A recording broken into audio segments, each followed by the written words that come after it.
quick note, conservative atheist. We're out in full force today. So, with your permission, I'd love to ask you about your atheism, though. Is that okay? Sure. Okay. So, although I would like to note that I wasn't disagreeing when I came up. I was just trying to get your opinion. No, I find it interesting to meet atheists because I am perplexed by it. So my first question is, do you hope you're wrong?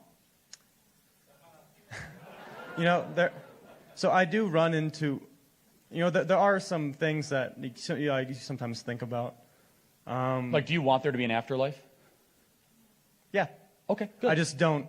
I mean, I think it'd be nice if all the good people got to go somewhere and all the bad. I just don't happen to believe in that. So, are you an agnostic or an atheist? Huge difference. I think I consider myself an atheist. I don't think that there's anything after, but I do. I mean, I do think it would be nice, but I just don't believe that it is there. Well, that's good because that's the first step. Because if you hope you're right, then you're hoping for something that's not good, and that would be not a good thing. So I'm going to say one thing. I mean, no offense by this, but I'm going to say it. Without God, there would be no atheists. So I just had to get that off my chest. I meant no offense by that whatsoever. And so I guess my other question is, why do you identify something by something that you believe doesn't exist?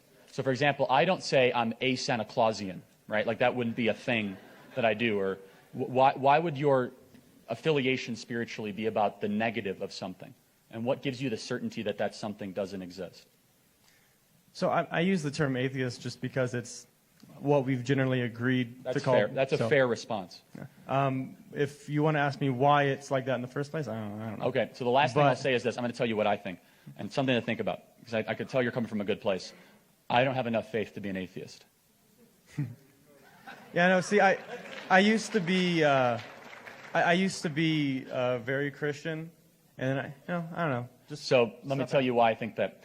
To believe that the world we live in, the biology that we know to be true, the physics we've discovered, the math of which I believe math is the language that God gave us to make order of a chaotic world, to believe all of this is an act of randomness, I believe takes more faith than to believe that there's an omniscient, omnipotent, all-powerful creator behind all of it. I actually think believing in nothing is a much bigger leap of faith than believing in a creator. But I do appreciate you being bold enough to discuss it tonight. So, thank you. I